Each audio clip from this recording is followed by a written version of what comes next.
Prince, Isabella. Good. Hi. Okay. Look, actually, according to our tour coordinator, Pamela, first part of the tour, we're going to see the tail part of the island. And we're scheduled to go inside Malinta Tunnel at 10:10 in the morning for our lights and sound show. After that, we're going to have lunch at 11:10 in the morning at the hotel Corregidor Inn. And then later on, we'll do the continuation of the tour. We're going to see the head part of the island.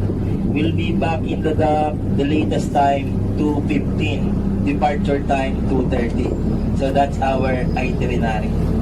So ladies and gentlemen, look to your far left. That's Bataan Peninsula. Bataan Peninsula is the north side of the island, about 5 kilometers away. You came from Manila, east side of Corregidor, 48 kilometers away. The south channel of Corregidor, we have the province of Cavite, 10 kilometers away. Geographically, Corregidor is closer to Bataan, but Corregidor since then did not belong to the province of Bataan. Corregidor belongs to the province of Cavite. Because during the Spanish time, they fortified Persa San Felipe in Cavite as naval base. And Corregidor also was fortified by the Spaniards, served as an extension. So before the Americans came here, Corregidor has its own distinction as a fortress. The Americans built Sangli Point, Cavite City as naval base. Corregidor also was fortified by the Americans. Address of Corregidor, Barangay 53-B, Sangli Point, Cavite City. So ladies and gentlemen, welcome to Corregidor Island, Cavite City. But in some of our history teachings, it's misleading. It's Corregidor, Bataan. It's only related because of the Bataan death marks. Later on, I will tell you the story of the Bataan death marks. Again, far left, Bataan, that mountain, that's Mount Maribeles. Can you see two towers right there to your far left? That's General Nakar Power Plant. Most of the coals were imported from Indonesia. And then coming to your left again, that's the main town, Maribeles. Bataan is the north side of the island. In Spanish, you call it Boca Chica, or the small mouth of the bay. In both tanks, where the ships is, that's Field Oil Refinery. Front left, that's Limay Bataan, it has Petron Refinery. And coming to your right, my dear guests, on the side of the hill, you will see some tunnels that were built here in the island by the Japanese. So that's a Japanese tunnel. You can now 6 soldiers camouflage with trees. If there's an incoming American ship, they will ambush it. Another one coming down to your right, but it's already caved in right there. And coming in front, look at the shoreline. Can you see a tunnel right there on the shoreline? That's another Japanese tunnel. That's the place where they hide the suicide boat. It's a 17-foot motorized wooden boat with 250 kilogram bump in front, basically operated by one man. When he saw an American ship, he will rock it so that bridge damage can be done to the American side. You call it Shinjuti or Naval Forces. The building to your right, that has been the bathhouse, shower room of the enlisted men's beach. The cove to your left, that has been the enlisted men's beach for the Army. Army side on the north, Navy and civilian on the south. The hill to your right, it's Malinta Hill. Malinta, it's a Filipino word for many linches. Maraming linta in Filipino. The blood-sucking parasite. Seriously, because of the linches. But don't worry, there's no more linches now inside Malinta Tunnel. The Americans built a tunnel complex called Malinta Tunnel because of a treaty, the Washington Naval Treaty of Disarmament of 1922. It means you are not allowed to upgrade or to put high-powered equipments in the entire Pacific.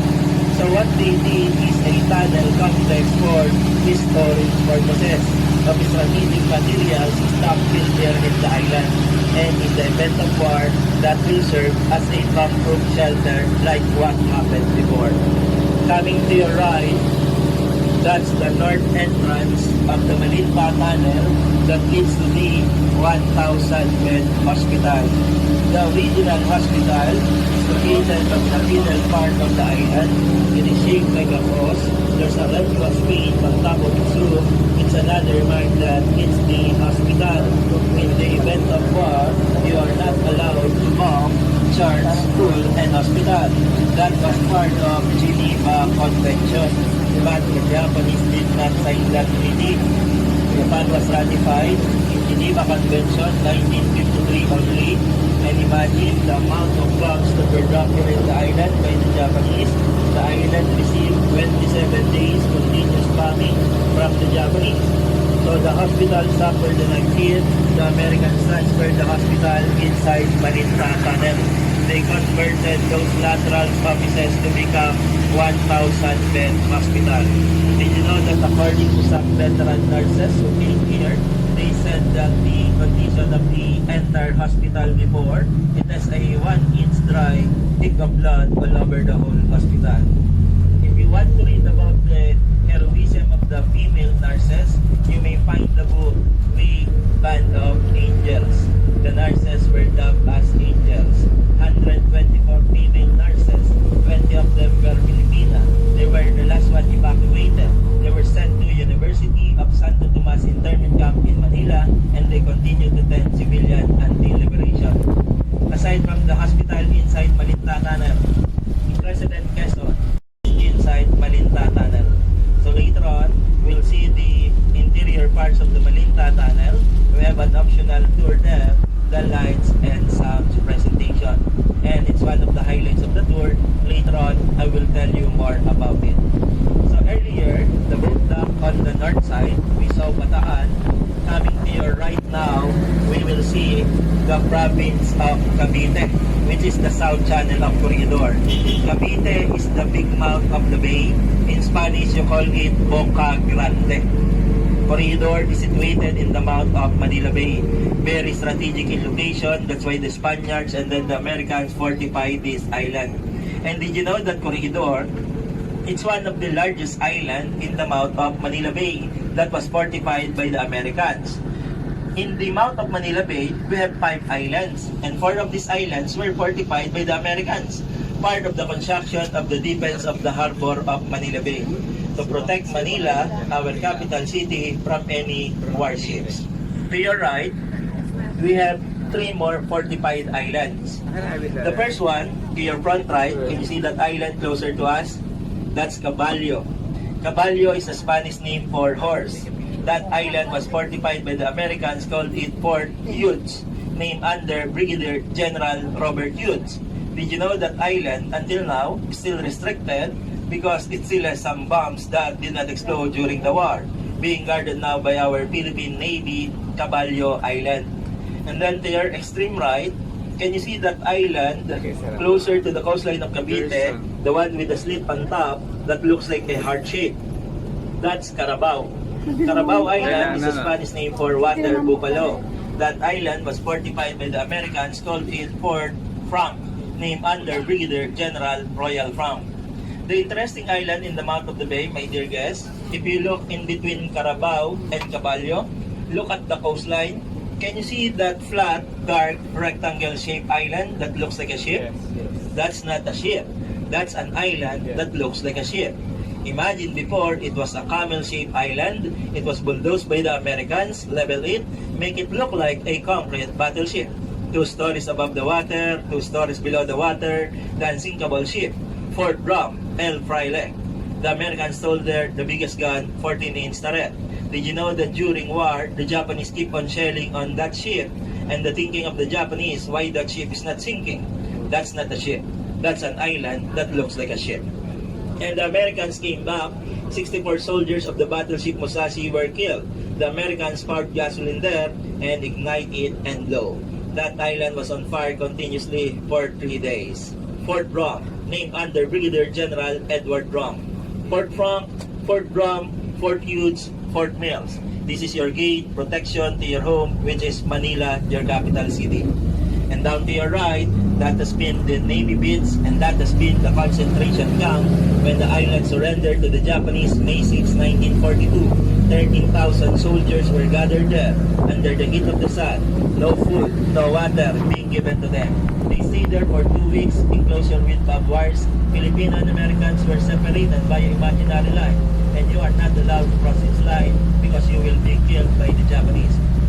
After 2 weeks, they were sent by barge to Manila in Divi Boulevard. Divi Boulevard, it is now Rojas Boulevard. They walked to Bilibid Prison in Manila. Bilibid Prison is now Manila City Jail. They met their fellow captives in Camp O'Donnell, in Capastarla, the Americans in Cabanatuan. Are you familiar with the movie The Great Raid?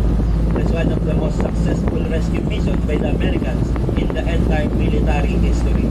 So that what happened to the soldiers of Corregidor, they did not participate in the death march because the death march was already over. Corregidor was still fighting. Our first stop, my dear guests, is a Japanese memorial garden. But before you go down for your photo op, I will tell first what to see in the area or the historical value of the landmark. Then later on, we'll give you time to take pictures. And when you hear our driver, Kuya Orly, ring the bell, it means we're going back to the bus, we're going to the next destination. Is that clear? Okay, look to your far right. There's a statue. That's the Jibo Kano Shrine Sama marker, or Japanese Goddess of Mercy with Divine Child. And then this area right here in front, my dear guests, this has been the Japanese Military Cemetery. Did you know that the island was liberated March 2, 1945? There were about 6,000 Japanese soldiers guarded this island when the Americans came back. The island was liberated March 2, 1945. Out of 6,000 Japanese soldiers, there were only 22 captured surrender alive. 10 months after the surrender, there's still an additional of 20. So all in all, 42 Japanese stragglers here in Corregidor. Where's the rest? They were buried by the Americans right here in this area. More or less, 4,000 soldiers were buried here. They marked this area with wooden pens to know the area that this is a Japanese military cemetery. But 1953, our government did the reforestation, so it means the cemetery was lost, trees overgrown here, this became nature, this became jungle. So we didn't know that there's a Japanese military cemetery here in Corregidor. How it was rediscovered? Because of a picture that was found in a garage sale in Portland, Oregon by a veteran Soviet Skinner in 1985. That picture leads them the way where the cemetery was. Can you see that marble marker right there in front? That's the exact area where more or less 20 to 40 sacks of bones were gathered. Proven Japanese bones cremated, then the ashes were sent back to Japan. 1986, with the permission of the Philippine government, funded by the Japanese government, they made this area as Japanese Memorial Garden. So that's the reason why we have memorial to our previous enemy, Japan. Let's go.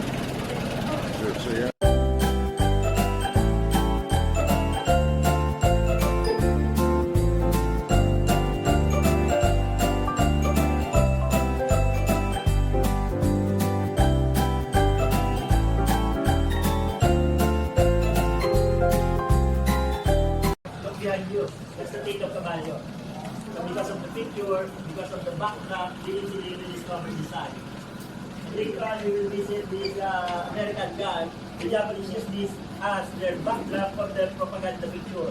When the island surrendered to the Japanese, May 6, 1942, this was the photo that was scattered all over the Philippines. It means Corregidor has fallen to the Japanese war. Some items were donated like Japanese flag for the Buddha. We have pictures here of Japanese stamp. Remember the clip on the shoreline, the suicide boat or the CUT. And those are all original Japanese guns. But those are not the original positions.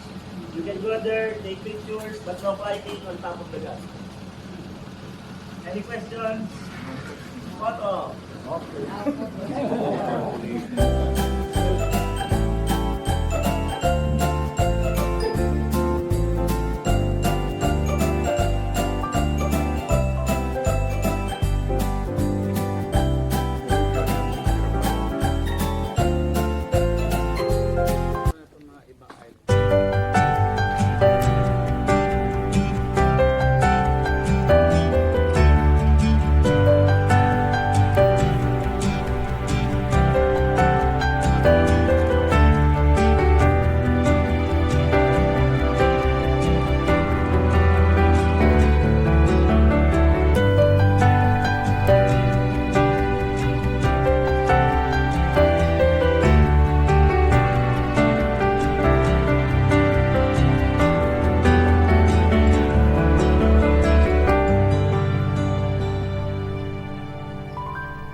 We are very forgiving people. And Corregidor Island now is the island of valor, peace, and international understanding. So any nationalities, you are all welcome here in the island. As I've said, we have only 42 Japanese stragglers. The last Japanese stragglers of Corregidor was Lieutenant Suzuki Kowiki. He kept coming back here in the island every 3 years until such time he did not come back. But before he died, he has a last will. He should be cremated, then his ashes should be scattered in the Japanese Memorial Garden right here. And it happened. So we're going to our next stop, which is the Filipino Heroes Memorial, dedicated to every Filipino. And that mural or landmarks that we will visit, that was built 1986, President Corazon Aquino's time. It was inaugurated 1992, President Fidel V. Ramos' time. You will see 14 murals starting from the first battle that we have here in the Philippines, dated 1521, Battle of Mactan, Ferdinand Magellan. And then you will see many murals. Those were some of the revolts during the Spanish time. Did you know that we are under the Spanish for 333 years? And we fight the Spaniards, and we did not won that war. And then, aside from the Spanish occupation, we have there also the Filipino and American War. To our American friends, did you know that we fight also the Americans for less than 3 years, from 1899 to 1902. And we have also the World War II, bombing of Pearl Harbor. That's the time when the Americans participated in the war. And then the last mural that you will see is the 1986 EDSA Revolution, when we ousted our own Philippine President, Ferdinand Marcos. So to your left, that's the Filipino Heroes Memorial, dedicated to every Filipino. Aside from the murals, you will see statues in the area. Right there, the first statue, closer to the signage coming in front, that was the statue of our President Manuel Quezon. President Quezon, he was our Commonwealth President. He was our wartime President. He did not see the final liberation of the Philippines because he died August 1, 1944 in Saranac Lake, New York, because he was sick of tuberculosis. So the successor is the Vice President, coming to your right, Sergio Osmeña, who later on became the President. Is the one with MacArthur in landing in Palo, Leyte. And then to your left, we have the statue of Filipino women who was involved in the many events in our history and as a symbol of peace and inspiration to our gallant men in their fight for our preservation of honor and freedom, simply called as Filipino women. The last statue beside the flagpole, can you see a farmer with a plow, with a gun? That symbolizes guerrilla forces. He was farmer in the morning and soldiers in the evening. The young guerrilla force that we have here in the Philippines who fight Japanese during that war, 9-year-old boy. Underneath that guerrilla statue, there's mini museum about the life of President Quezon. You will see there also paintings made by Mr. Lideo Mariano about lessons of war, about Japanese atrocities. What are some of the Japanese atrocities aside from Bataan Death March? Are you familiar with the comfort women, raping Filipino women? Did you know that we have 200,000 comfort women all over the world, not only in the Philippines, Singapore, Malaysia, China, Taiwan, and Korea? According to some testimonies of some comfort women, they've been doing it for 12 hours continuous service. When they caught some child, baby, what they do? They throw the child in the mid-air. Before the child fell down, they will catch them with bayonet to avenge their heavy loss during the Pacific War. You will see those paintings inside. And we have restroom also in the area. Let's have another 10 minutes for your photo op. Any questions here? Time to go down for photo op.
Big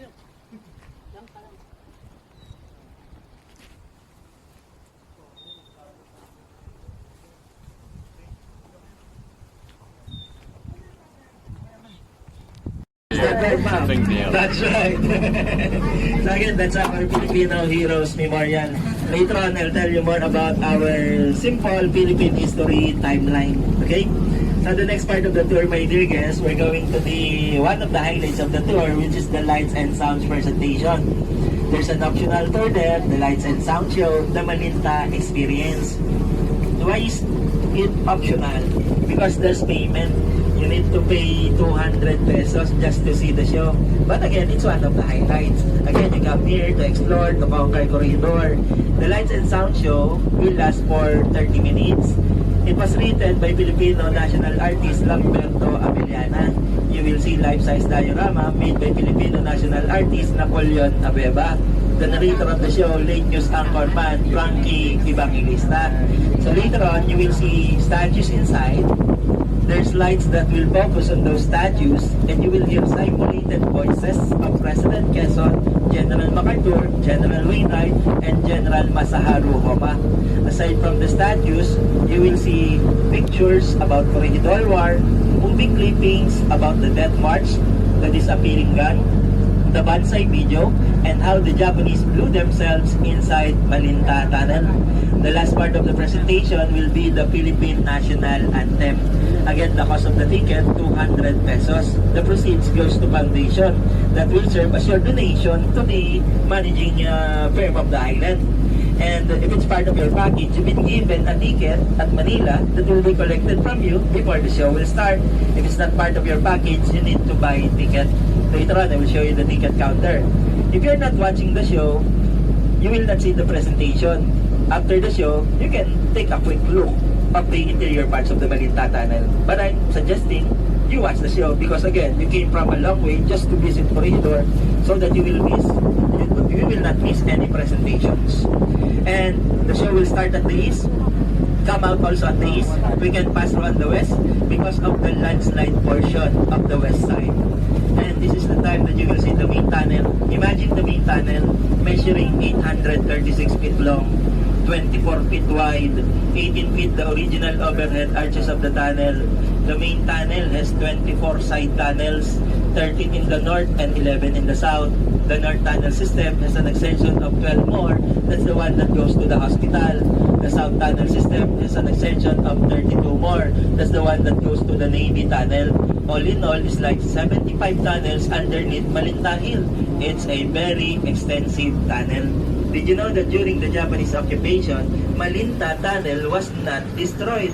It means the Japanese utilized Malinta Tunnel as their office headquarters. When the Americans came back, the last time that the Japanese were there, the Japanese blew themselves inside Malinta Tunnel. Imagine, 2,000 Japanese soldiers have died inside Malinta Tunnel. It was totally covered with rocks. You can see the light coming from east to west or vice versa. 1946, after the war, those 42 stragglers were tasked to do the clearing of the debris of the tunnel.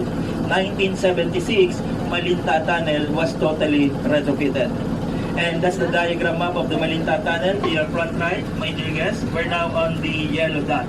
So later on, we will come back here again. So what's the purpose of the tunnel? The tunnel serves as storage facility, headquarters, bomb-proof shelter in the event of war, and you will see also railway tracks inside because the declaration of the project, road construction project. It's like a subway. From tail to bottom or bottom to tail, that's the place where the trolley cars like this will pass through. Okay? The ticket counter, my dear guests, is right there to your left. May I borrow this, ma'am? We'll If you have a ticket like this, tickets. the guard will collect the stop. Kindly proceed to the gate. The guard will collect the stop and half of the ticket serve as your souvenir. Okay? Any questions? You can leave your things inside the bus, from valuables, cellphone, wallet, camera, They have the Christmas Mass. That has been the office of the President.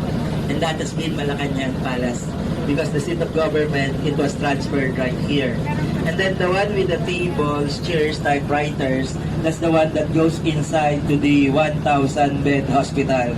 The hospital signage that you saw there, that's not the hospital. That has been the lateral of General Douglas MacArthur. General MacArthur have his office right there. And then, did you see some tunnels with distractions inside? Two main reasons why Malinta Tunnel was destroyed. First, the last time of the Japanese were there, the Japanese blew themselves inside Malinta Tunnel. 2,000 Japanese soldiers have died inside the tunnel.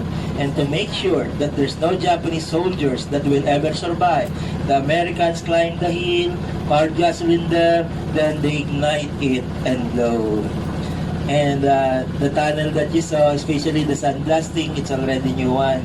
Malinta Tunnel was totally retrofitted 1976. Today, we saw the main tunnel with the side tunnels. At night, we have a tour in the evening. You wear helmet, flashlight tour inside. Did you see the connecting laterals or tunnels? You have to bend there. If you go inside there, they were all interconnected. That's the time that you will see the quartermaster area. You will see the hospital. Inside the hospital, it has only one latrine, one toilet. And imagine, when they experience total darkness inside, our soldiers stay there for almost about 3 months. And half of those days, they don't have electricity being run by generator. But of course, they've been using some improvised lights. They said we are very lucky we did not experience that war. That's why we should be thankful to the freedom that we are experiencing right now. So again, that's the Malinta Tunnel. That has been the headquarters of General MacArthur, President Quezon. Storage facility, bomb-proof shelter in the event of war. So my dear guests, we're going to see next the statue of MacArthur. Are you familiar with the life of MacArthur? What's the promise of MacArthur? Where did he set that promise? Are you sure? Let me tell you the life of MacArthur. Did you know that MacArthur was the son of one of the American Governor-Generals of the Philippines named Arthur MacArthur? General MacArthur graduated at West Point Academy and he served 3 duties here in the Philippines before he became the Chief of Staff of the United States of America. MacArthur was married to a socialite, but he was divorced. At the age of 60, General MacArthur was already retiring from service. But President Franklin Delano Roosevelt, an American wartime president, made MacArthur back into service again because in 1939, Japan is already invading some parts of China. And our Commonwealth President, Manuel Quezon, solicited the service of MacArthur to become the military advisor here in the Philippines. Because during that time, the Philippines is not yet ready for any war invasion. Instead of becoming Governor General, he was promoted to the rank of Field Marshal. When he was here in the Philippines, did you know that he has a relationship with a Filipina vaudeville dancer named Isabel Cooper, simply known as Dimples? But the relationship didn't last long. He married a Tennessean, Jean Marie Perclot. That's the time that he has a son, Arthur MacArthur. General MacArthur and his family stayed at Manila Hotel. Are you familiar with Manila Hotel? There's a penthouse there. There's MacArthur Suite there. If you want to stay in the MacArthur Suite, it's $3,800 per night for the MacArthur Suite. It's a very cheap hotel. Expensive hotel. And Manila was declared as an open city. Christmas Eve of 1941, to spare from the bombing, General MacArthur left Manila and he go here to the island. He used one of the laterals of the Malinta Tunnel as his office headquarters. But there's no relief, there's no supplies coming here to the Philippines because the priority of the Americans is the war in Europe before the war here in the Pacific. General MacArthur was ordered twice to leave the island to go to Australia to establish his army there. First order, it came from his Chief of Staff, George Marshall, but he said he was very busy here. Second order came from his Commander-in-Chief, President Franklin Delano Roosevelt, but he did not follow the order of the President. He said he is a soldier, he belongs to a soldier, his wife is married to a soldier, his son is a son of a soldier, let them stay beside him. On the third order, it was given again by Roosevelt, but with condition. If he will not follow the order of the president, he will be relieved from the army. So has nothing to do but to obey that order in spite of its repeated protests. On the 9th of March 11, 1942, General MacArthur left Corregidor via patrol torpedo boat number 41, escorted by Lieutenant Company of the Navy and other torpedo boats, namely 42, 43, and 44. He left Corregidor March 11. He go to Visayas. He reached Del Monte Pineapple Canning Plant in Bogota. There's an airstrip in Mindanao. From there, he flew via B-17 flying bombers going to Australia. The landing point of MacArthur should be Darwin at the north, but Darwin was heavily fired. He landed in the midpoint in Alice Springs. He was sent by train going to Adelaide.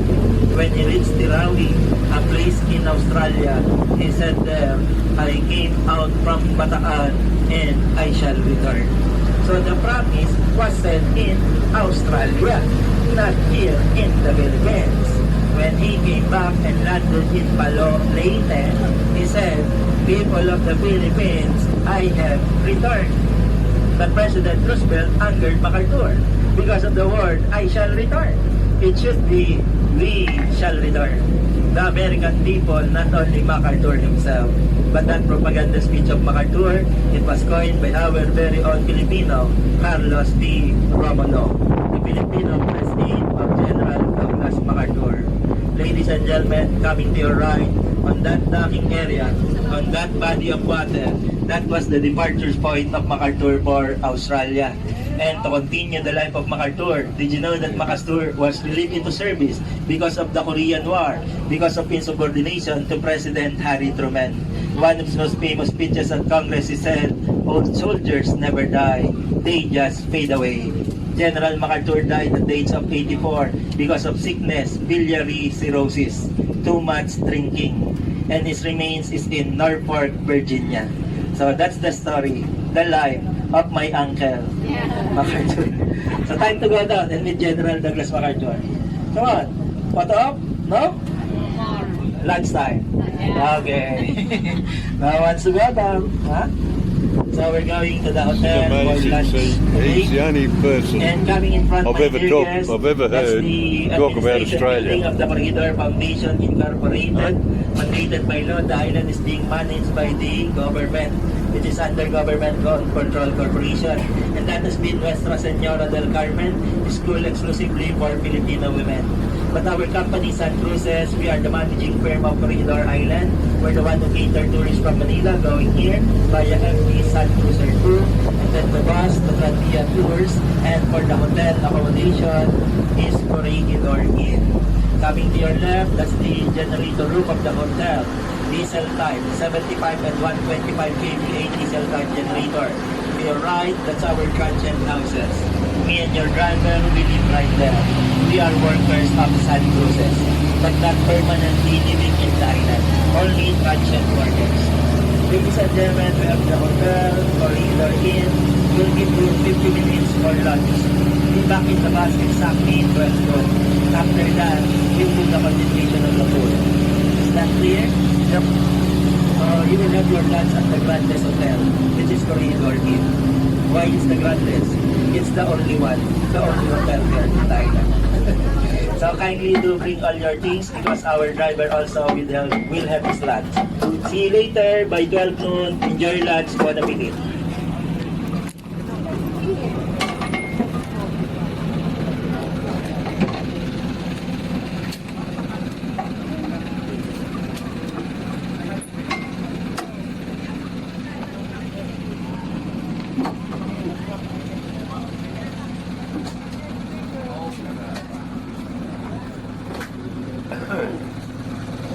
Let's go. Couldn't come with you there. It's alright. I've seen too many tunnels of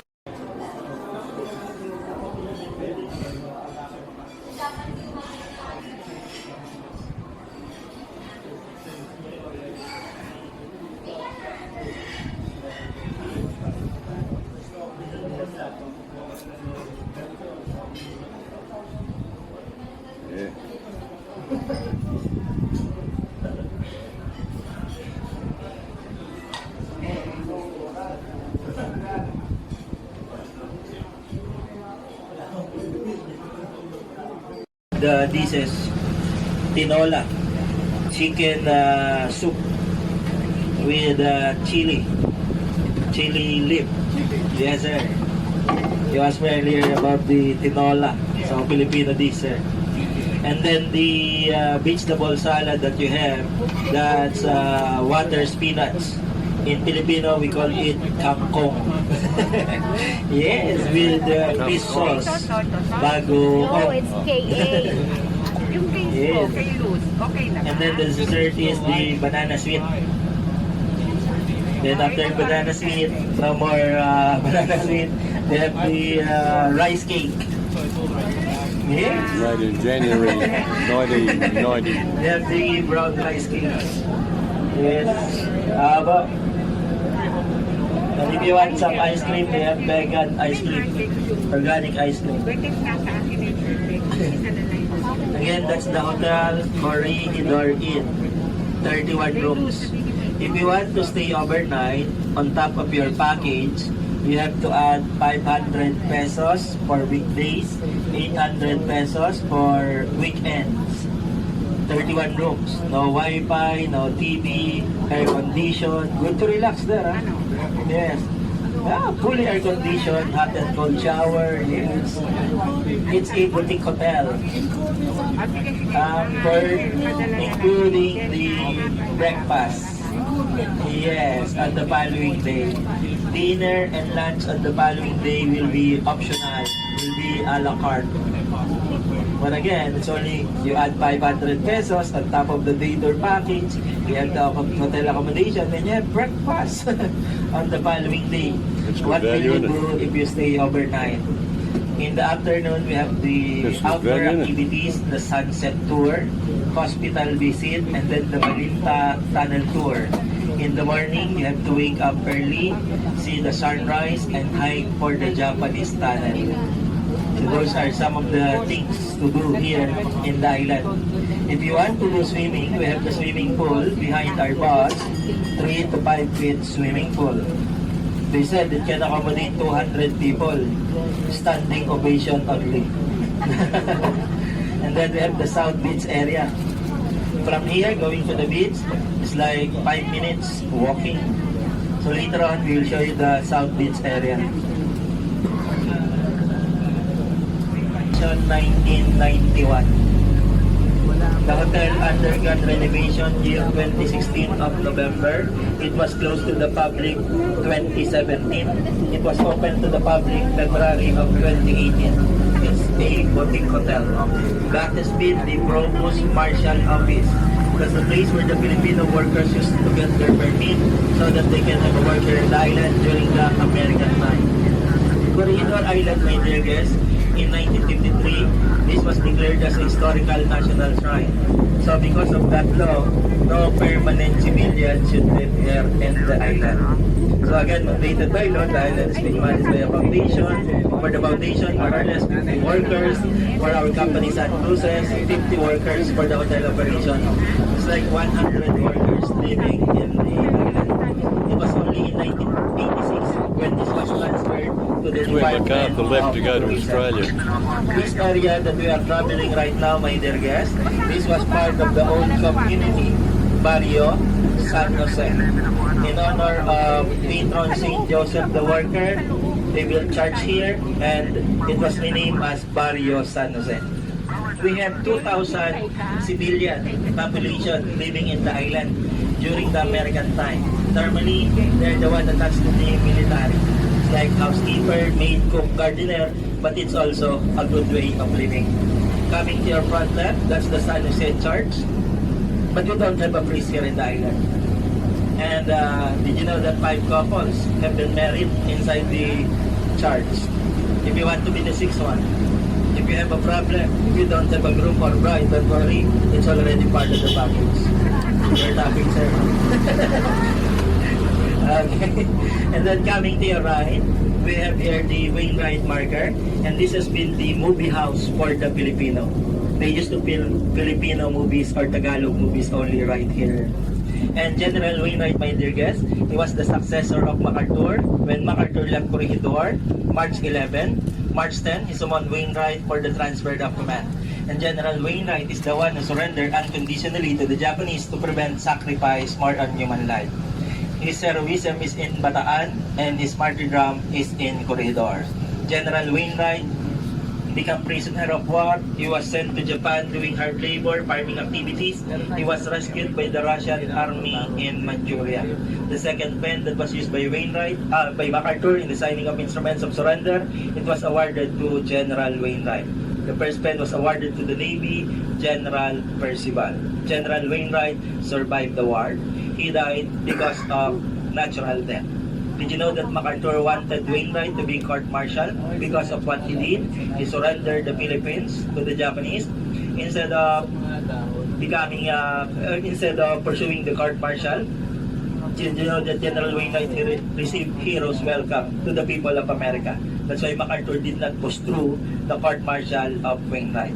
And then to your front right, there's the marbles, the names of the angels, 124 female nurses.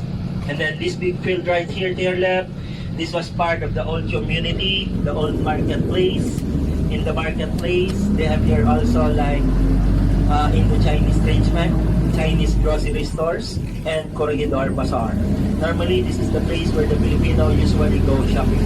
And this was part of the old houses for the Filipino soldiers together with their families. And that's the South Beach area. If you want to go swimming, right there. It's open to the public. And that's also the camping area. If you don't want to sleep at the hotel, you can take your own tent and you can stay here in the island as long as you want. Up to your left. More! Monkey. Yeah. See the monkeys? Those are the Philippine macaque or the long-tailed monkeys. They were introduced 1960 after the war. If you saw some monkeys along the road, my dear guests, reminders, do not feed them so that they will not become problem here. You don't want to have a bus tour with monkeys sitting in their bus. The worst thing is, they might jump inside the bus, they might hold a mic up like a tour guide. But not your tour guide for today. So coming to your right, my dear guests, Bataan Peninsula. Right there. The north side of the island. Extreme right again, the hill, Malinta Hill. Earlier we've been there to the tunnel. Down to your right where the boat is, that's North Mine Wharf. And then the longest pier that you will see, down to your right again, that's Engineering Dock. 3 prominent piers on the north side, including the Lorcha Dock to your extreme right, and one on the south channel. So my dear guests, that's part of the tail part of the island. If you look right here in our map, Corregidor, my dear guests, is a tadpole shape. It composed of the tail and then the head. The one that we explored earlier is the tail side, and the one that you're seeing down there, it's bottom side area. The biggest part of the tail. The head part of the tadpole with lower elevation is middle side, head part with higher elevation, top side area. So we're going to see middle and top side area, and then going back again to the bottom side area. Are you familiar with the shape of the island? The island looks like a tadpole, baby frog. If you're a doctor, you have different perspective about the shape of the island. It looks like a sperm cell. I prefer the tadpole. 6 kilometers inland from land to tail, 2.5 kilometers wide, the head part of the island, 585 hectares. It's the land area of Corregidor. Corregidor, actually, my dear guests, it's a Spanish word. Came from the Spanish term corregir, which means to correct. During the Spanish time, Corregidor was a correctional institution where Filipino prisoners were being put through hard labor. So it arrived the word Isla del Corregidor, island of the corrector. Another version is all ships leaving and entering the mouth of the bay will have to stop here in the island to have their papers checked and corrected. It's like a bureau of custom. It arrived the word El Corregidor de Corrector. Again, Corregidor, it's a Spanish name. American name of this island, Fort Mills, in honor of Brigadier General Samuel Major Mills, is one of the higher-ranking American officers who was in service here in the Philippines from 1905 to 1906. when the Japanese also occupied this island, they changed it also in a Japanese way. Corregidor was named as Homashima, which means Homa's Island, in memory of General Masaharu Homa. He was the Japanese Imperial Commander given the 50 days timetable to capture the Philippines. But the fighting lasted for almost about 5 months because of the guns of Corregidor and then the battling bastards of Bataan. The battling bastards of Bataan, no papa, no mama, no uncle, no auntie, no nephew, no niece, no Uncle Sam, and nobody gives the town. That's a famous line of the battling bastards of Bataan. Corregidor, Fort Mill, Somashima, it's only one, and this is the island itself. Are you familiar with the movie Alcatraz? Did you know that Corregidor was dubbed as the rock like Alcatraz? So my dear guests, welcome to the rock. Look to your left, there's a cliff. That's a 225 feet suicide cliff for the Japanese. Instead of being captured by the Americans, they used to jump there head first. That's one of their warrior Bushido mode. Are you familiar with the airplanes committing suicide? You call it kamikaze. If it's a submarine one-man torpedo, you call it kaiten. If it's harakiri, it's belly cutting. You have a knife, you stab your belly. You pull the knife to the left, you bow down. There's someone that will cut your head. Coming in front, there's a word used for peace, campsite. And this big field coming to your left, this has been baseball field for the Americans to boost morale to the life of the soldiers. Did you know that in 1934, one of the most famous American baseball player played here in the island, Babe Ruth of the New York Yankees, during his visit because of the inauguration of Rizal Stadium in Manila. To your far left, can you see those mango trees? Can you see that there's a ruin inside those mango trees? The triangle-shaped building, that has been the Young Men's Christians Association building. YMCA. Are you familiar with the song of the building?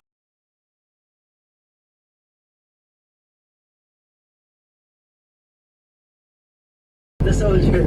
Inside the building, it has boxing arena, ping pong. In the island, we have 2 baseball fields, 7 tennis courts, 9-hole golf course, horseback riding activity, indoor and outdoor swimming pool. What can you ask for? Corregidor is like a military paradise. Look to your right. Can you see that concrete pavement right there? That's one of the old tennis court. And that tennis court used to camouflage the water reservoir. Can you see the destroyed concrete boxes right there? That has been the rainwater reservoir. It can hold about 3 million gallons of rain. The source of drinking water during that time, it was piped from Bataan Peninsula. We have 23 deep wells in the island. Source of water now, it's a spring water. It means the water came from under the ground. We're now on the middle part of the island, my dear guests, 350 feet from sea level. Coming to your right, this will be our first stop. So during your visit, you will learn or encounter some military terms. But before that, look to your left. Can you see a deep depression under the mango tree? That's a bomb crater. Look to your right now, another deep bomb crater right there. This island was totally devastated. It was bombed twice, first by the Japanese and then by the Americans. Going back to the building name Middle Side Barracks. Middle side because it's located right here on the middle side portion of the plateau. Barracks, it's a military term for the sleeping quarters by the soldiers. 2 separate buildings, 1,300 feet in length. First part of the building, that was for the Americans, for the 16th Coast Artillery Anti-Aircraft Enlisted Men. Enlisted men, a little bit low-ranking soldiers. Originally, we are at the back side of the building. The building was completed 1915. Now it's 2020. 105-year structure. You can see the building still stand because it was made of pure cement, pure Holocaust material, hurricane-proof. Ironically, all cement came from Japan. Asano Cemento. Steel bars came from Bethlehem Steel from Pennsylvania, some of them from Waterville, New York Arsenal. The tiles used, it's ironic again, it was made in Germany. Remember, Italy, Germany, Japan, these were some of the Axis powers or our enemies during that time. The one who do the labor, long-time Filipino prisoners. Can you see some metal braces supporting the building? Did you know that our government don't want that to demolish or make it a new concrete? They want to preserve the historical value of the landmark. They want to prolong the life of the building. Did you know that once a poet said that A country without ruins is a country without history, and a country without history is a country without memory, because these ruins are the memories of our history. I know you are very excited to go down and take pictures.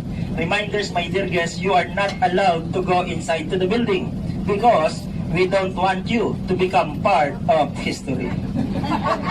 Any questions about the building? Time to go down.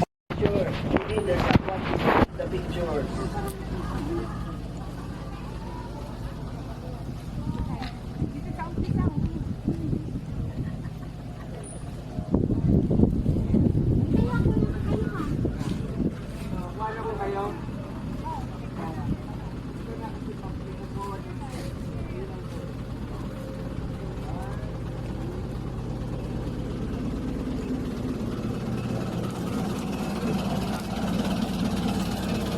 Hundreds of buildings over the island right now.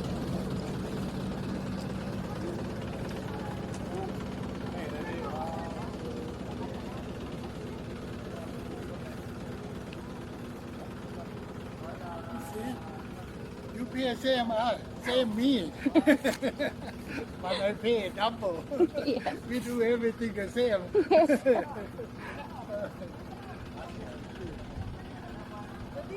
Yo. Oh, sige, of course, my dear. Of course. Isa pa. Ano ka? Yung... Huh? Later on, who knows? When you come back here, 3 years, this will evolve like a frog. Because tadpole is a baby frog. Alright? Tadpole. Yes, ma'am, no problem. Later on, you will see more embossed map of the island when you reach the Pacific War. Oh, what happened? Pacific War Memorial Museum. Oh, face ID ma'am.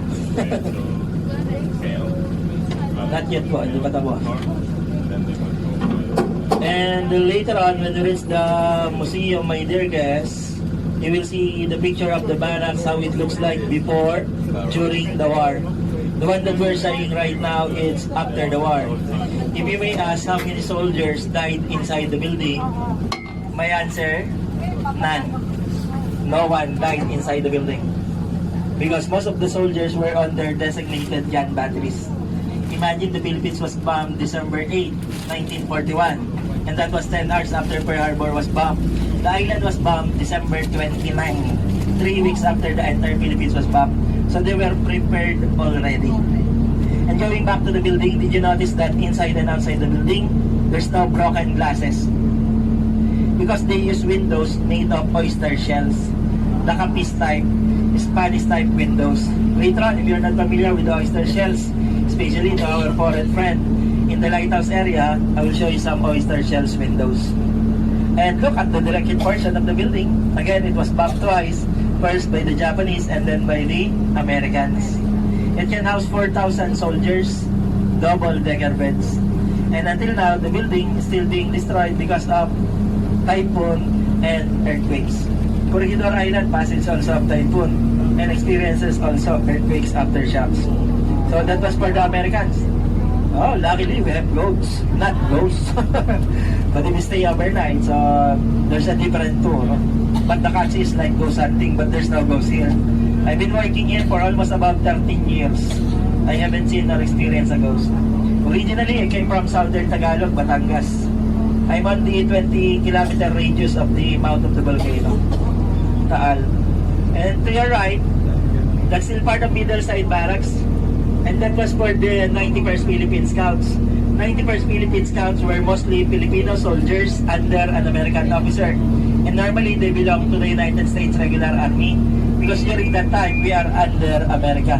It was only in 1935 when we formed our Commonwealth Constitution. That's the time also that we formed our Philippine Army. Did you know that until now, we still have some veterans getting pension from the United States of America? Because normally, they belong to the United States Regular Army. If you look inside of the building, the white, grayish paint, that's still original. 105 years painting. If you look on the roof is a concrete roofing. That served as catch basin for the rain. Remember down there was a water reservoir. Earlier, we saw Barrio San Jose. In front of the barracks, there was a community again, Barrio Lourdes. As I've said, 2,000 population, Filipino civilian attached to the military. But again, it's a good way of living here in the island. So that's middle side barracks. Barracks, military term for the sleeping quarters by the soldiers. So again, you will learn or encounter military terms here during your visit. Look around you. Look at the vegetation of this island now. Did you know that the trees were planted after the war? Because this island was totally barren. Imagine after the fall of Bataan, April 9, Corregidor received 27 days continuous bombing from the Japanese. And every day, there's about 16,000 tons of bombs that were dropped here in the island. One bomb, 1 ton, 16,000 shells times 27 days. Do the math, my dear guests. Every 25 square meters, we have bomb craters in the island. Did you know that Corregidor, it was the second most bombed island in the whole world during World War II, next to the island of Malta in the Mediterranean, and that was bombed by the Germans. Almost no vegetations. But in 1953, during the term of our President Elpidio Quirino, they used helicopters. They dropped seeds of ipil-ipil and banyan seeds to reforestate the whole island. Some trees were planted after the war. Some of the trees were helped by the birds. Of course, the birds are the major seeds dispersal. If we're lucky, during our tour, aside from the monkeys, we can see more wildlife here. We have wild deer, wild boar, monitor lizard, we have snakes, we have python, and cobra. And then of course we have the goats and wild chicken. So those were some of the wildlife here in the island. Our next stop, my dear guests, is a gun battery. Speaking of battery, it's not the battery of your cell phone, camera, or battery of this car. It's a military term for the group of guns in one area. You call it battery. And normally, it's always being followed by a family name, surname of an American soldier who died in service here during the Filipino and American War. And this first gun battery that we will visit, it's Battery Way. It's a mortar type of gun. Battery Way, in memory of 2nd Lieutenant Henry Way, the area was given credit to him. The area was constructed for 10 long years, from 1903 to 1913, and they need 1 year for the curing of the cement before you put the gun emplacement. Going back to 1913, my dear guests, there's no war yet. World War I started 1914, and the Philippines was not part of that war, and the guns were already here. Why? To protect Manila, our capital city, from any warships or pirates. So later on, the guns that you will see were all intended for warships. We have 4 buildings in the area, my dear guests. Look in front. The center building right here in front, that was the fire control room. That's the place where they plot the distance, angles, coordinate where the gun is to fire. They've been using triangular method. They have forward observers to locate the enemy. Left and right wing building, those were the ammunition rooms, shell room, powder room, magazine room, and cartridge room. If you're not familiar with the shell, can you see that green pointed metal at the corner of the center building? That's a shell. The shells weighs about 700 pounds, 318 kilogram, high explosive shell. To transport the shells here, they use railway trucks. Can you see the railway trucks there? They use freight cars. Later on, you do the hoisting procedure. Look at the thickness of the ammunition room. It's an 8 feet thick, pure concrete structure designed to be bomb-proof, 3 feet thick wide. You do the hoisting, you store the shells inside. Later on, when the shells was needed or to be used, you put that on a cart. Later on, when you get there, you will see a cart inside the building. 8 soldiers responsible for the loading of the shell. They were the robbers. Where's the gun? Behind the building, you will see 4 guns there, named counterclockwise as gun number 1, 2, 3, and 4. It's a short barrel mortar gun, 12 inch. You measure the gun caliber, not depends on the length or the weight of the barrel. You measure it depends on the diameter of a base of a shell. And that's a 12-inch mortar, model 1890, manufactured 1903. It was used 1941, 1942. It seems like our guns of Corregidor were like grandma and grandpa already. Airplanes was invented they use that in war, the gun become obsolete. The guns that you will see there, it was manned by 14 men per gun. Rotates in a full turn, 360 degree, minimum angle 45, maximum 70 degree. The gun can fire 1 round per minute per mortar. So those guns have shotgun effect in salvo. The firing range of those guns, 8.3 miles, 13 kilometers. That's how far that the gun can shoot. Bataan is 5, Cavite is 10. If you're hiding behind mountain within range, it's still possible because the gun shoots on rainbow projectile, which can be on closer or farther distance. That's why later on you will see that the gun was designed into a deep depression because the gun shoots on rainbow projectile. Did you know that during test fire, what they did? They used to break the medical glassware of the hospital, which is about 500 meters nearby from this point. So those guns were silenced. It was only manned April 17 after Bataan surrender. But during the manning, gun number 1 suffered mechanical defect, never been used. May 2nd of 1942, guns to the left. Number 3 and 4 suffered direct hit from Japanese bomb. Later on, when you get there, touch the gun or look at the gun, you will see the dead portion. It means the gun to the right on the corner, it was the last gun of Corregidor. The story of that gun, it keeps on firing continuously for 2 hours until the barrel gets hot, the breech block frozen, they can't load the shells anymore, and they've been ordered to ceasefire because they've been shooting their own Marines. May 6, 11 o'clock in the morning, General Wainwright, the man in charge here, ordered all his men to dismantle all the guns from 3 caliber going up so that the Japanese will not use it against them. What they did, they removed the bridge block, dumped them into the ocean. May 6, 12 noon, the island surrendered unconditionally to the Japanese. The last gun of Corregidor, Battery Way. The last building to your front right, behind the tree, that was the latrine. The building to your right, that was the bomb disposal unit. That's the place where you can drop your own bombs. Toilet, comfort room. Any questions about the area? Let's go down here. Let's have 10 to 15 minutes.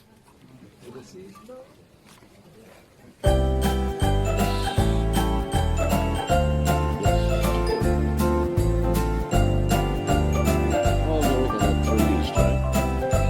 Unbelievable, isn't it?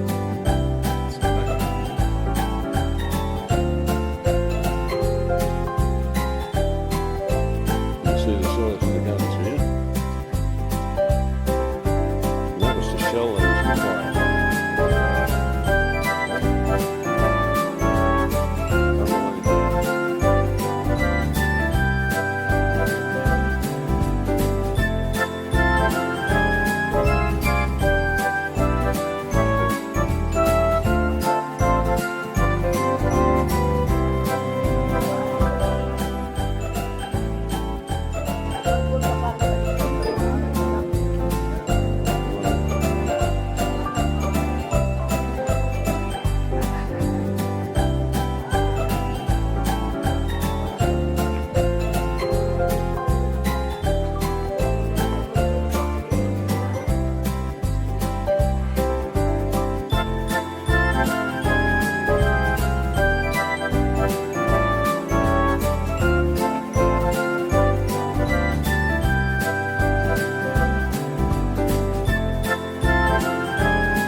here in the island.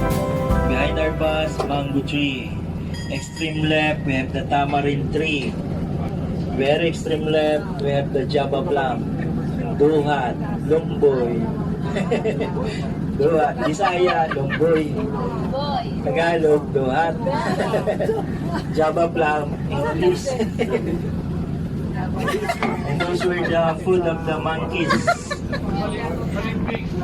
Yes, we have balimbing po. We have balimbing. Balimbing. And guava tree. Most of the trees here were non-fruit bearing trees. We have the Nara. Later on, you will see the Nara. We have also eucalyptus tree. We have Australian guest right here. Australian. Because the Australian trees were introduced here 1990. Okay, complete? Giant, Moving on. Before there's no trees, may there's on top of the structure. But later on, they used to camouflage it. Because airplane was invented, they used that in war, the gun become obsolete. nice tayo. Did you know that the Americans built here 23 gun batteries in the island? As of now, we have 11 existing non-working guns. The rest of the guns were already gone. Because this was abandoned for almost 6 years. From 1947 to 1953, no military personnel safeguarded this island. Scrappers, looters, scavengers, they took the metals. We said, scrappers, very hardworking people, nothing is impossible. Look to your left, that's the old Macadam Road. That's the one that goes to the commissariat and to the hospital. Unfortunately, it's not part of our itinerary. If you want to see more, you should stay more, but you pay more. Of course, as a tourist, you come here to spend money, not to earn money. Coming to your left, that's the road to the top side area. Later on, we're going there. To the top side area. Later on, we're going there. So we're still on middle side. Again, 350 feet from sea level. Coming to your right, you will see another building, and that was the ordnance repair shop. Repair station for the gun barrel. Did you look inside on the gun? Did you notice that the gun, they have lining, rippling? Normally, that's the one that's being damaged. It depends on the numbers of shells coming out. So when that groove damaged or the gun becomes widened, you need to bring it right there. But if it's a big gun, proper hauling, you need to send it back to the United States of America. Coming to your right, inside the jungle, you will find a small concrete building to your right now. And that was an American bunker right there. That's the place where the soldiers used to hide when they hear the siren or the announcement, Corregidor bombing, Corregidor bombing. Did you know that even though it's war, they still have contests? What contest? You have to dig your own tunnel, wait for it to be bombed. If you're alive and it was not shaken, you have an award. The Distinguished Tunnelman Service Award. Our next stop, my dear guest, is a gun battery again. It's Battery Hearn, named under Brigadier General Clancy Hearn. It's a Seacoast gun. It's the longest, the strongest, and the biggest gun of Corregidor. Remember when we're on the Japanese Memorial Garden, I've shown you a photo of the bonsai photo. This gun was used as their backdrop for their propaganda picture. This gun was nearly captured in intact by the Japanese. They stepped on top of the gun. They raised their hands with their guns and samurai. They shouted their victory outcry. Bansai! Bansai! Bansai! Long live! Mabuhay! And that was the photo that was scattered all over the Philippines. It means Corregidor has fallen, the Japanese one. The gun rotates in a full turn, my dear guys. It was manned by 33 men. The firing range of this gun, 17 miles, 27 kilometers away. Look to your extreme left, my dear guest. That's the ocean. If there's an incoming warship 27 kilometers away, this gun can shoot at those warships. But did you know that this gun didn't even hit a single Japanese ship? Why? Where is the gun? In the map, the gun is right here. Where did the Japanese attack Corregidor? The Japanese attack Corregidor at the back door, at the tail, in the infantry at cavalry point. As I've said, the gun can rotate in a full turn. So basically, this gun can face the invading forces here. But this gun can shoot the invading forces here. Why? Because this gun shoots on flat, straight trajectory. It will overlap the target. It will not hit the target. That's why the mortars of Battery Way and Battery Giri were the most effective ones because this mortar shoots on rainbow projectile. which can be a closer and farther distance. And in the first place, my dear guests, Japan did not attack right there from an open sea because that will be suicide for them. But why do we have boats of the Japanese that enter the bay? Because at night, they will do the bombing. Imagine 16,000 bombs were dropping here in a day. And going back to the gun, behind the gun, there's a deep depression that was caused by a 500-pound American bomb during the liberation. If you're looking for the shell under the lemon-scented gum right there to your front left, that's a 1,000-pound high-explosive shell. The barrel along the road, that was the spare barrel, replacement barrel, because after 300 rounds of firing, the barrel need to be replaced. Imagine that, 54 tons spare barrel. And then the very last building to your front right, that was the commander station. If you go inside a little bit where the light is, look on the side walls, you will find some hooks on the sides. That's the place where the soldiers used to hang their sleeping bed. It's like a hammock. So this is Patrick. Any questions about the area? You can go down now and take your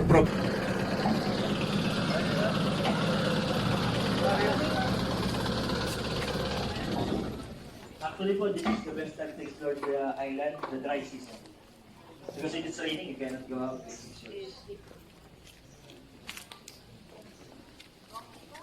Bye-bye. Stay. Commander station, ma'am.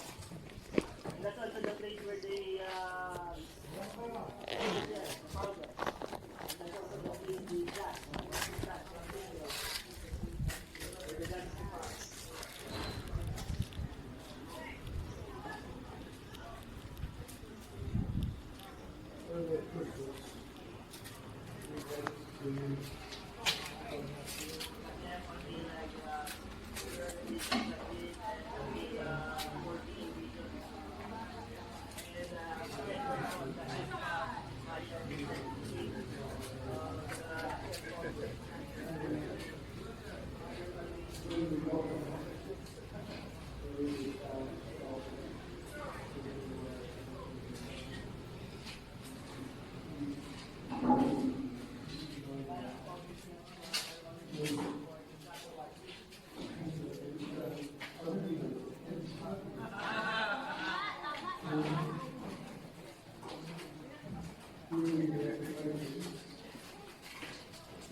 And overnight barracks. So we were doing more better. We were sort of taking him around and see if we could get him. And we look back to the boat from that, it's part of his life problem.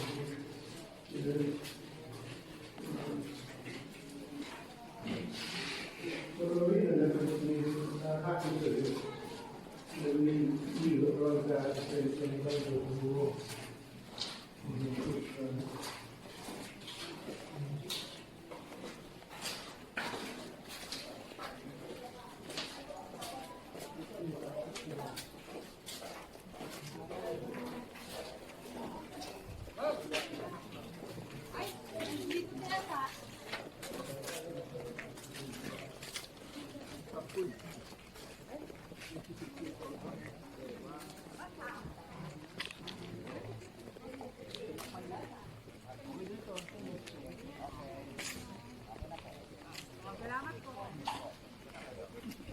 Again, backside, victory.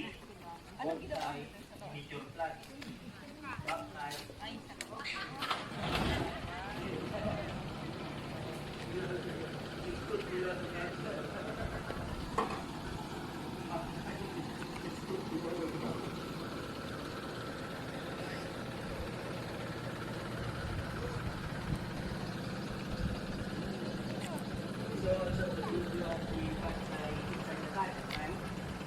Later on, the last part of the presentation of the disability, this was also you will see three types of guns here. First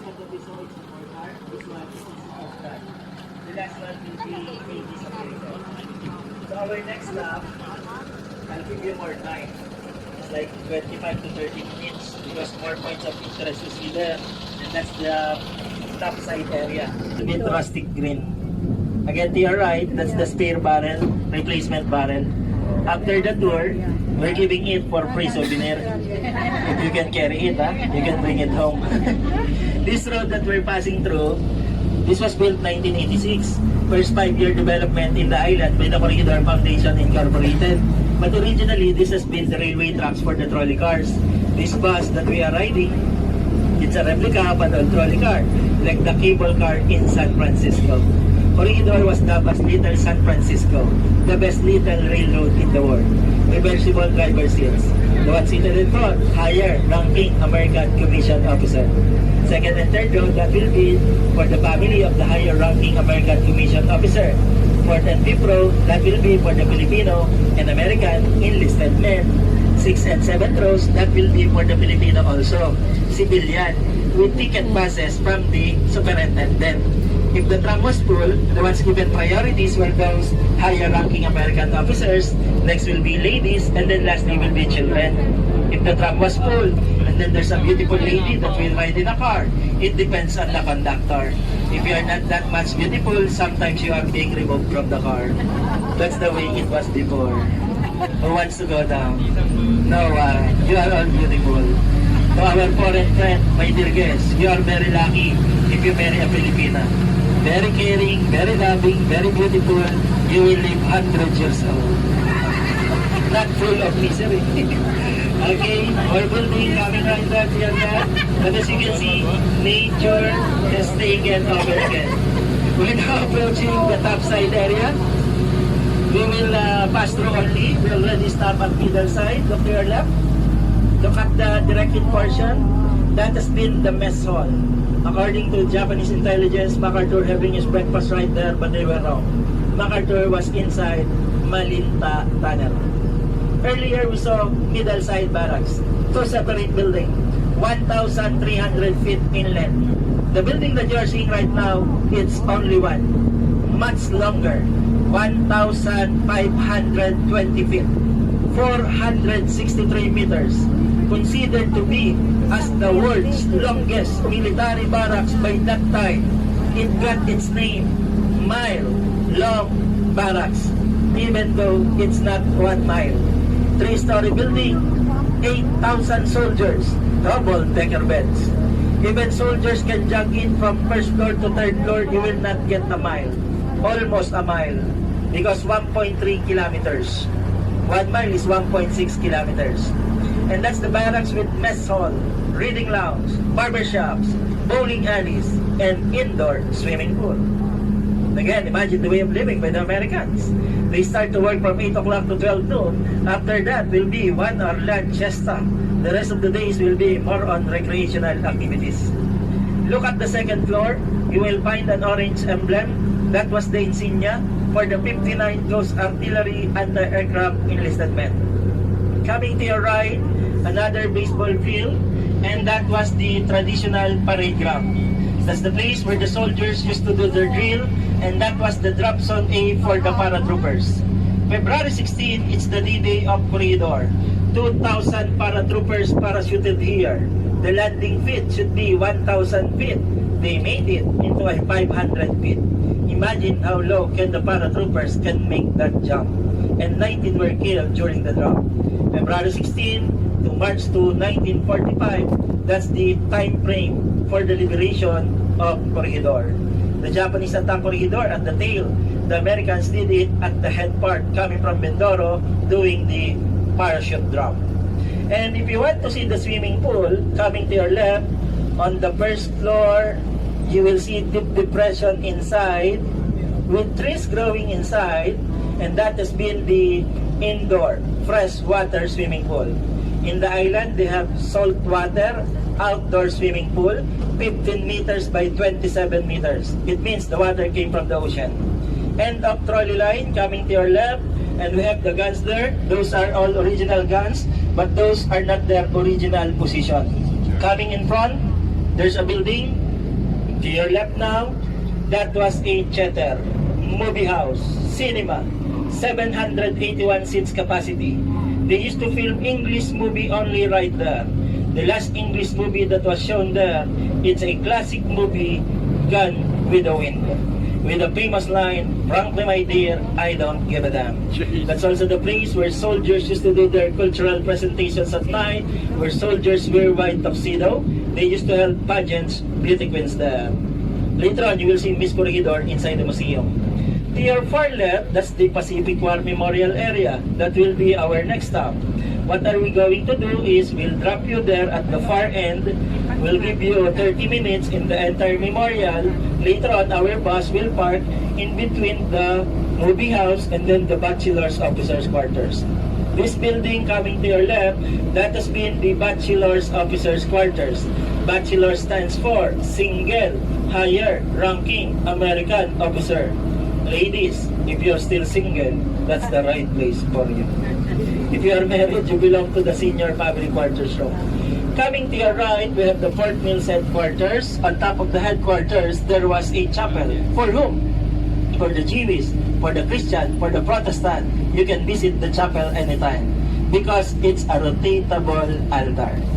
And going back to your left, only one building was left to the bachelor officers' quarters. 8 buildings stretching to your left. But to give way to the memorial, this area has been bulldozed.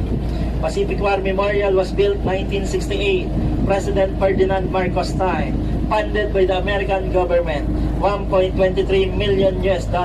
Well-done construction company.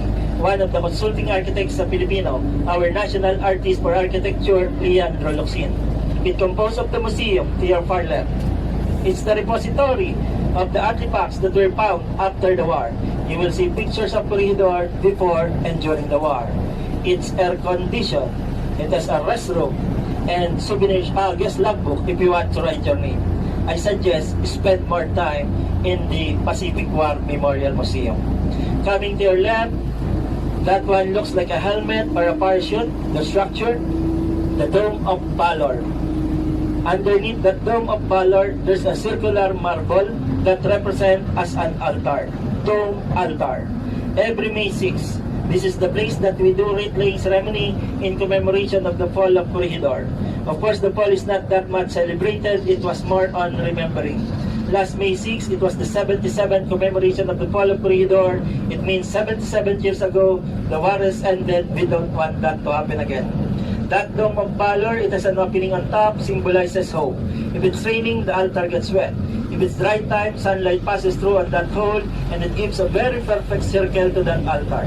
That's also the time that we humans don't have a shadow by 12 noon. Sometimes it's May 6. And it's sacred. You're not allowed to sit or step on top of it, but you can touch it. And that altar, it has a design of laurel leaf, symbolizes peace, with poem written in the tablet, made by one of the poets and a greyhound. Sleep, my sons, your duty done, for freedom light has come. Sleep in the silent depth of the sea, or in your bed of hollowed sand, until you hear at dawn the law, clear, reveille of God. That's the poem written right there. Sculpture marbles coming to your left. Those were the great battles in the Pacific. We have the defense of Hawaii, defense of the Philippines. And a metal sculpture that looks like a fire or a flame. That's the eternal flame of freedom, simply called as eternal flame, which symbolizes the heat of the battle, freedom, hopes, aspiration of the Filipino and American people, made by an American Greek, Aristides Demetrius. Eternal flame. So that's the Pacific War Memorial area. Are you familiar with the Song of the Bangles, Eternal Flame?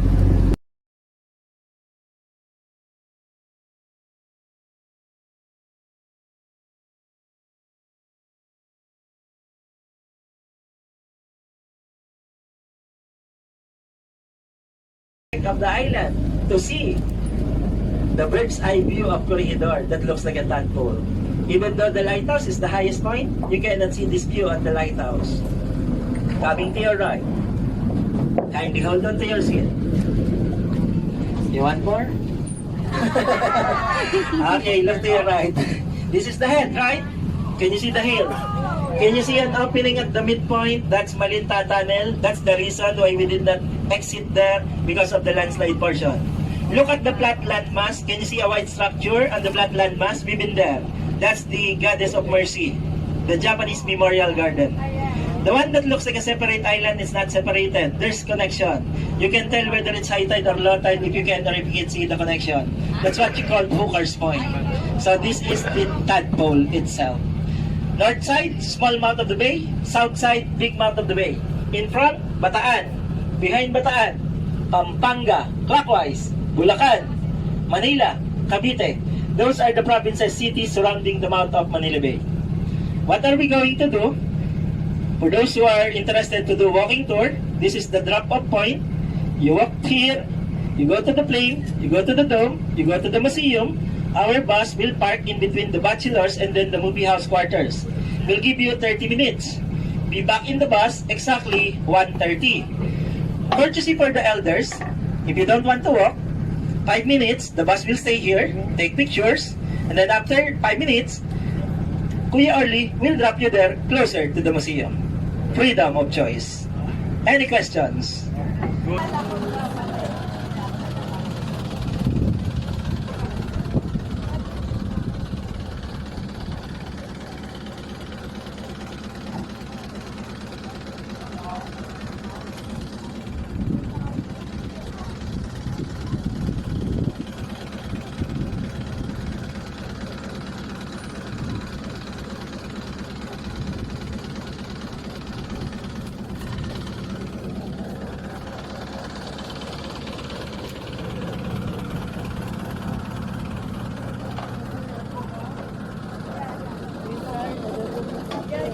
Go there.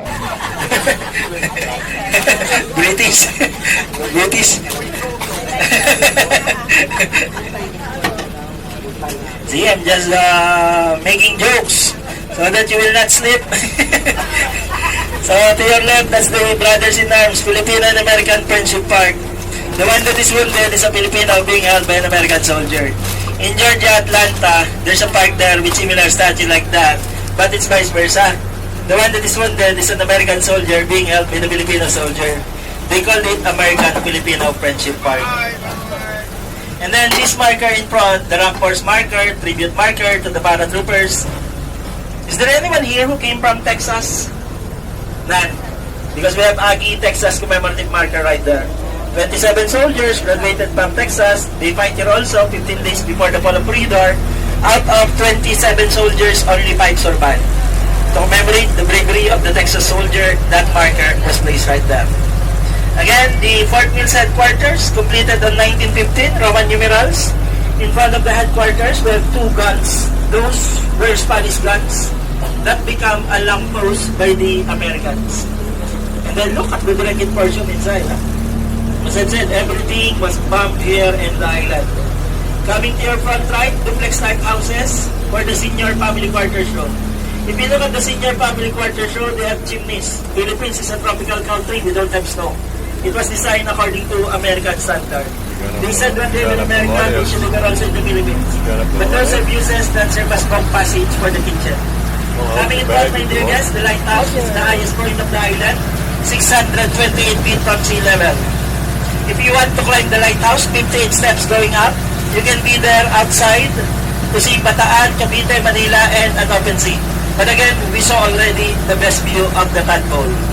If you're not familiar with the oyster shells windows, the lighthouse is still using the oyster shells windows.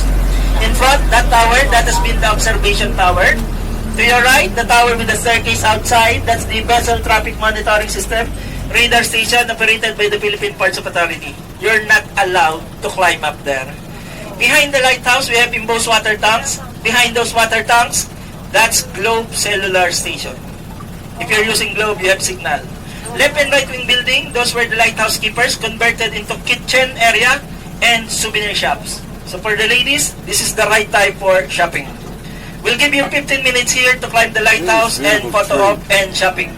After this, we're going to the last stop, which is a disappearing gun, then going back to the dock. Any questions?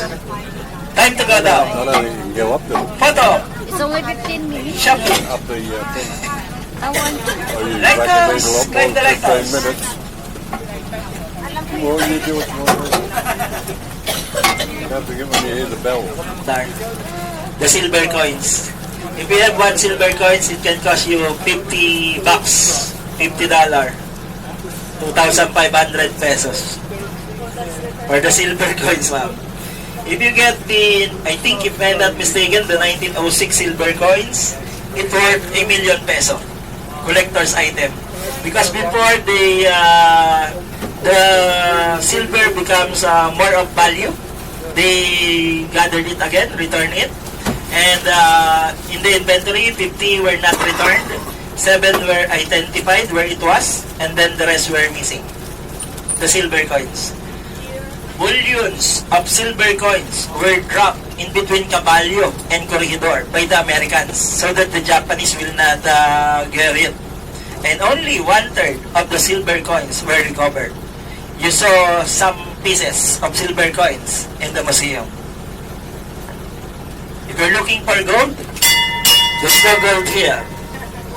If I know some, I will not tell it also to you. The golds or the treasure of the island. If you talk about Corregidor, again, Corregidor was very rich in history. We have the Spanish time, American time, Japanese time, until the island was given back to the Filipino people. Looking to your right, can you see the signage? Cairo, Manila, Tokyo, San Francisco. 8 major directions in nautical miles. That's their distances. In Sydney. Yes, ma'am. If you want to go to Sydney, just follow that direction. 3,044 nautical miles. You'll be in Sydney. Just follow. Do not turn left or right. Straight ahead. Manila, 48 kilometers away, my dear guests.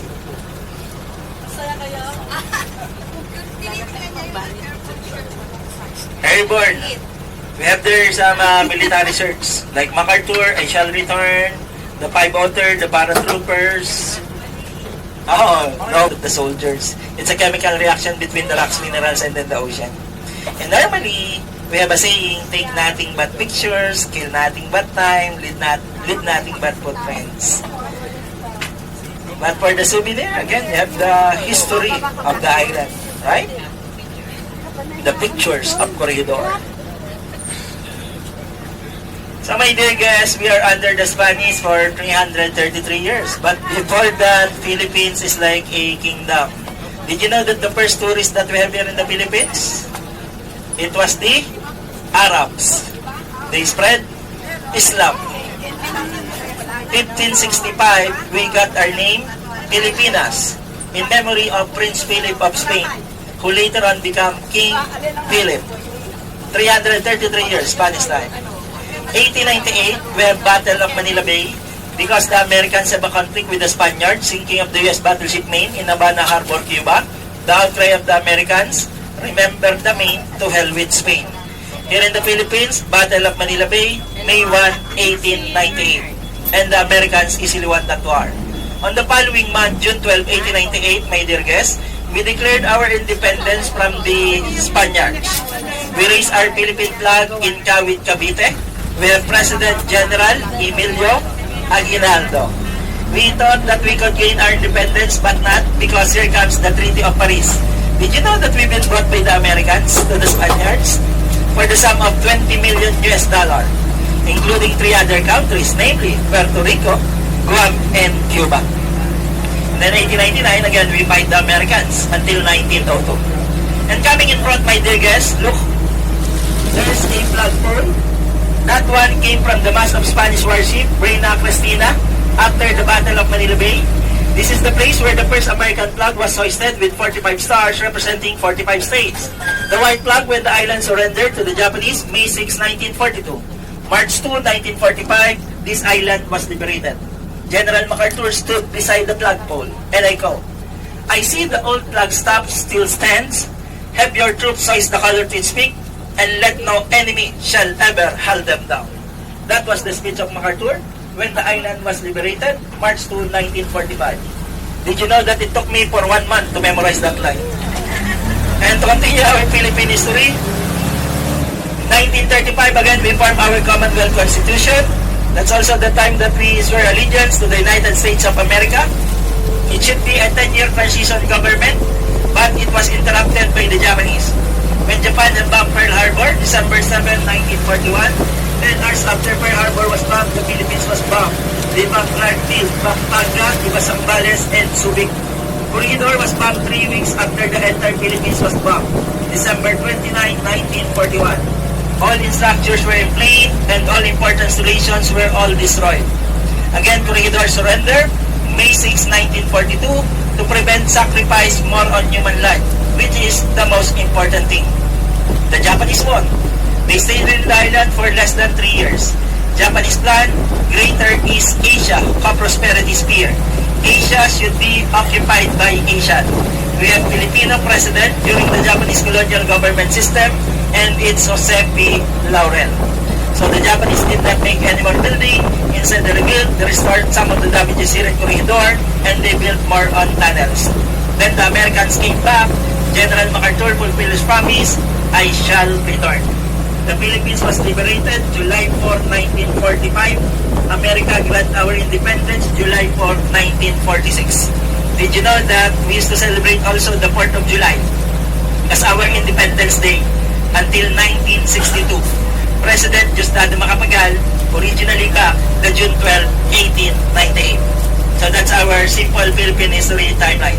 333 years for the Spanish, Spain's legacy, religion, 44 years of Hollywood, America's legacy, form of government, and education. And for the Japanese, less than 3 years, Greater East Asia co-prosperity sphere. So before we go back to the dock, my dear guests, we will show you 2 more gun batteries located also right here at the head part of the island. You will see a twin gun of battery way, which is battery Giri, which is also a mortar type of gun. And this was the biggest explosions that happened here in the island, May 2nd of 1942. To your right now. 4 guns to your right, 4 guns in front. If you look to your right, we have only 2 guns there. 2 of the guns flew on top of the golf course. 2 of the guns inserted under the ammunition room. 1 barrel flew along the road. 1 flew on top of battery cracket. Why? How come? Can you see that deep depression to your right? Imagine there was a building there with 30 tons of ammunition. May 2nd of 1942, there's a 240mm Japanese soldier shell that penetrated the center ammunition. That served as the igniter for the entire building used to collapse. That's why most of the guns flew like matchstick. But did you know that this gun, it's ready to fire? Luckily, it was the Japanese first who hit the center ammunition. That barrel on your right, on the corner, it's still loaded until now. It means there's a live shell inside that barrel. That's why we're not going down for your safety. According to some experts, anytime it will explode. Maybe just waiting for another Japanese tourist to pass by. No, I'm just kidding. Okay, to your left, we have the spare the barrel right here, a 13-ton barrel. And then the last one is a disappearing gun. Why do you call this disappearing gun? Not literally disappearing, but the way the gun works. Look at the gun. It's hiding on the parapet wall. It's not visible from an eyesight of a warship. It will become visible only if it's firing. There's a big hole at the center, and that was the location for the counterweight. The counterweight is one of the reasons that's why the gun barrel goes up. It's like lever, seesaw.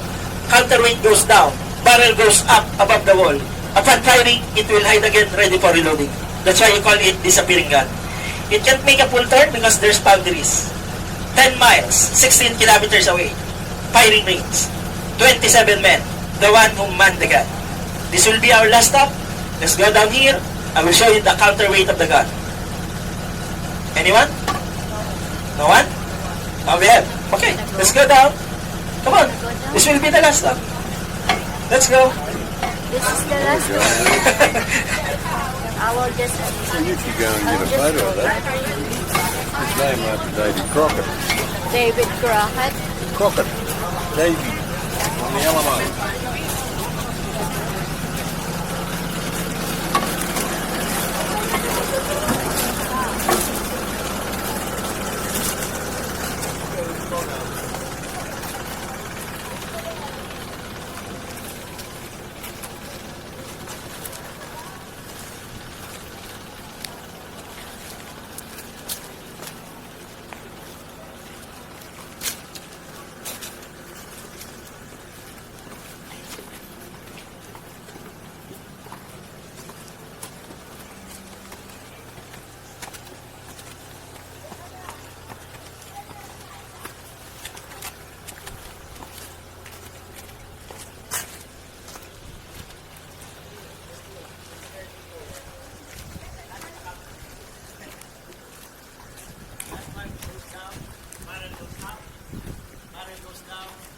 counterweight goes up.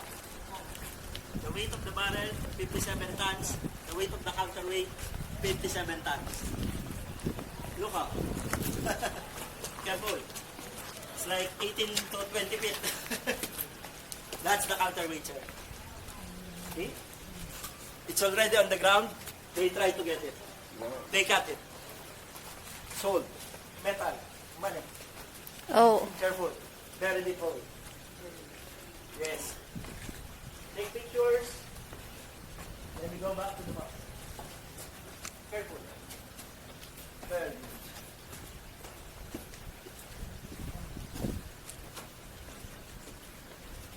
That's the counterweight there. There's a very deep hole there.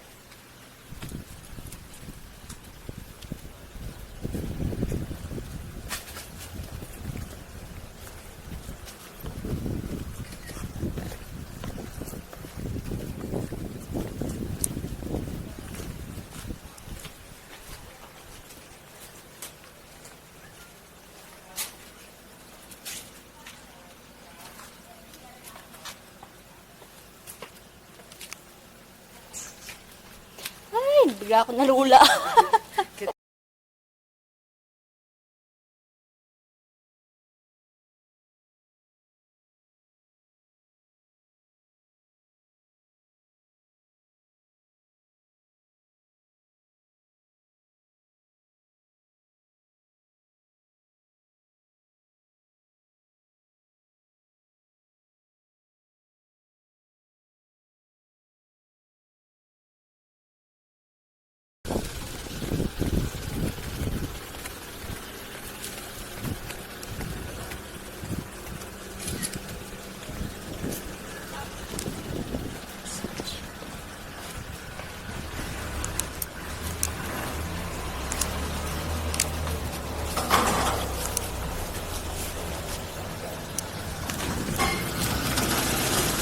As I've said, 11 existing man-working guns. The rest of the guns are already gone. So out of 23, they took 12 gun batteries. Did you know that the Americans spent here $150 million US dollar for the fortifications of Corregidor alone? Again, Corregidor, very strategic in location. Did you know the war ended September 2, 1945? Signing of instruments of surrender in Tokyo Bay in the U.S. battleship Missouri. The war ended 1945, and here in the Philippines, we still have some Japanese soldiers hiding in the mountain. Do you have any idea who was the last Japanese struggler of the Philippines? Onoda! Yes, ma'am! Lieutenant Hiro Onoda used to surrender in Lubang Island, Mindoro. He surrendered March 1974. The war ended 45. He was stationed there 1944. He surrendered 74. And that was almost 30 years the war was over. How come? The story goes like this. There's about 4 soldiers that were sent there for scouting mission before the war was over. So commander left them and he said, do not come out, do not be inside the attack, we will come back. They give the word of the commander. They used to do guerrilla warfare there to the natives. They killed 30 natives there and injured 100 more civilians. Until such time, is the only one left standing alive. So the natives know that there's still a Japanese soldier hiding there in the mountain. Actually, friends, relatives, family of Onoda were sent there for the surrender. But he did not believe that the war was over. The Japanese government did was, they sent an emissary there. The emissary came there for a night and he met Onoda. And because of that, they know the terms of surrender of Onoda.